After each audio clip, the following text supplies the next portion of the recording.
Hello, my name is Louis Moran. This is week 4, and I'm going to be presenting for class SWK 542. So, let's just start off the introduction. The article I chose is Latino is Not a Race. The author is UCLA Latino Policy and Political Institute. The writers are Cecilia Nunes, Julia Silver, Misael Galdames and Nancy Lopez. So the main focus is the federal use of data collection practices that misclassify and underrepresent Latinos in the United States. The issue is that Latinos are characterized as an ethnicity rather than a race under the Office of Management and Budget. This forces individuals to choose racial categories that don't align with their lived identities. Systemic inequalities are reinforced not only through policies and institutions, but also through the way we count and classify people. So the the data collected from the census, if they are misclassifying and underrepresenting people, then that's a form of oppression. So the main issue that this article is trying to explain is this specific question that are asked in almost all the census in federal surveys. So for Hispanic and Latino people, it's usually a two-part question, and the first part is, are you Hispanic or Latino? If you hit yes, then the next part makes you choose a race to fall into. But the issue with this is that Hispanic and Latino people often don't fit comfortably in one of these categories. And a lot of the times, there's even another option that says other. And there is a large number of Hispanic and Latino people that pick that option. The issue with that is that now they're being misrepresented. It's dividing the Latino community, and this is important because that's how resources are allocated.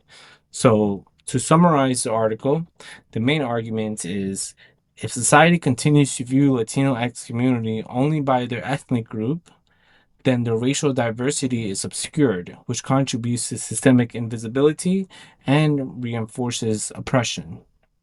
So, this is because Latino people can identify as Black, white, Indigenous, Asian, and multicultural. The US society views the Latinx community as a single group. Misrepresentation and misclassification affects policymaking and civil rights enforcement. Policies are based on data that is collected. So, and like I mentioned before, Latinx people often choose some other race on census forms. Like I said, this is an issue because that's how a certain number of the population within the Latinx community is misrepresented. So, the author solution, which I'm going to show you what it would look like, is to use a combined race and ethnicity question in federal surveys. I'm going to show you what that looks like because it's also simple but uh kind of interesting. So, and then another thing is that this is a perfect example of how race is social construction.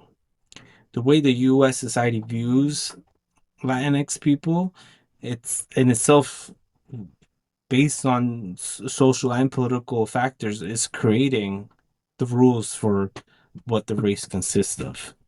And then it also talks about the critical race theory, in which it's perpetuated by institutional practices. So it maintains the racial hierarchy, which is what's maintaining it. It's the census. It's how the census is formed, how data is collected, and how data is interpreted. So this is what the solution would look like.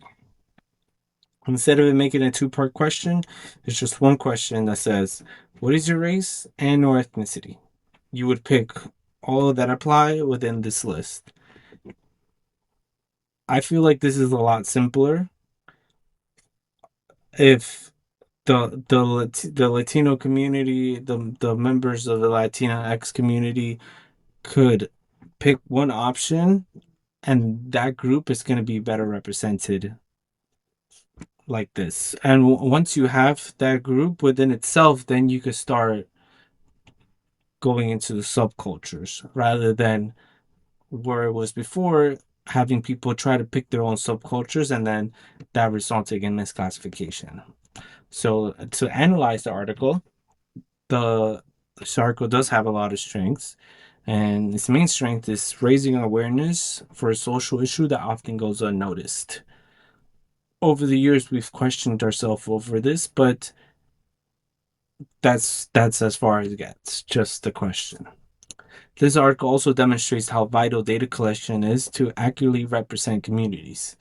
It explains that if people are not counted, they are invisible on paper. And this is something that the article repeats many times. And this affects the resources, protections, and services that people get.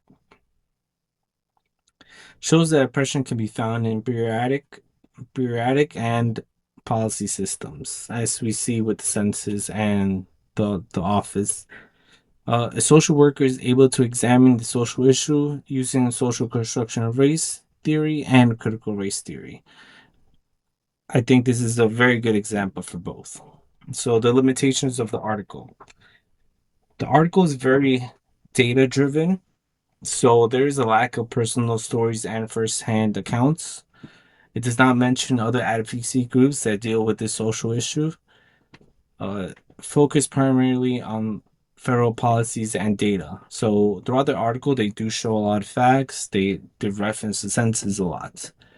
Misrepresentation and misclassification affects resources, protection, and services, but the article does not explain how and to what extent it is felt by individual persons. So it does state, and it's true that data affects policy making and the resources allocated, but it doesn't explain the differences of what would it look like if these resources are there. So, and lastly, what I think is the most important is the policy implementation. It is not discussed. The policy does have good intentions, but having a policy with good intentions doesn't always mean that the policy is going to turn out the way you want it to turn out. Once you pass the policy or implement it, it's important to follow up to make sure that the policy is acting the way it was planned to be act. So having a plan and following up is very important. So for personal experience, I'm gonna just give one at the end of my presentation. For my conclusion, I want to go over some of the questions that was asked on the directions because I feel like they were good questions and they're thought provoking and a good way to wrap it up. So the first question is, how does the article contribute to our understanding of oppression in social work? So the fact is that Latinx people are misclassified or undercounted in official data. This is an issue because social workers may not have reliable information about the population they are serving. This affects resource allocation, which includes housing, employment, healthcare, and education. And then there's a big responsibility because the way data is collected or used can result in oppression. So the people that are collecting and interpreting and using this data have that responsibility. Next question is, what theoretical frameworks or models are used in this article? How are they relevant to addressing oppression in real world settings? So the two theories that are used in this article is social construction of race and critical race theory.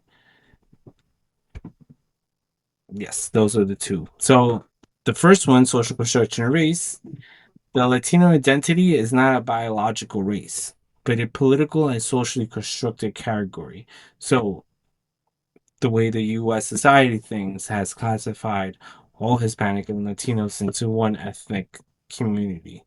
Now that they're classified as one ethnic community, we could also view it as a racial category. And that's an example of how we are socially constructing race. For the critical race theory, we see that political and social structures maintain the racial hierarchy. So that's also a common theme that we see um, as a result of how we conduct our census. Next question is, how can you identify any limitations or biases in the article's methodology or conclusion? How might these impact its application to social work practice? So it's one of its limitations is that it's data and policy focused. Another limitation is that it does not mention different subgroups and Latinx communities. The next question would be, what are the implications of the article's finding for specific social work contexts such as child welfare, healthcare, and mental health?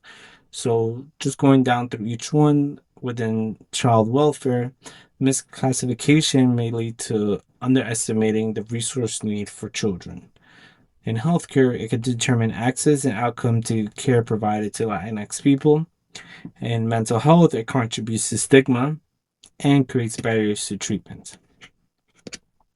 How can the insight from this article influence social work policy and interventions aimed at reducing oppression? So, the most important thing is policy advocacy around the data collection, awareness. Data collection is very important, it's a big responsibility. There needs to be a combined, so for this specific issue, the solution the author is giving is that there needs to be a combined race and ethical questions in the census so Latinos are accurately represented. So for the personal experience, I remember as I grew up, I remember being asked this question a lot, and I've always struggled to pick which one would be the correct one. And over the years, it's also changed as I've grown up. I've picked different options. And now I see how this could lead to misrepresentation and and just showing and just seeing this type of questioning back then, I feel like this would have made a lot more sense to any young person growing up. And it's very important to not misclassify people. And thank you for listening to my presentation.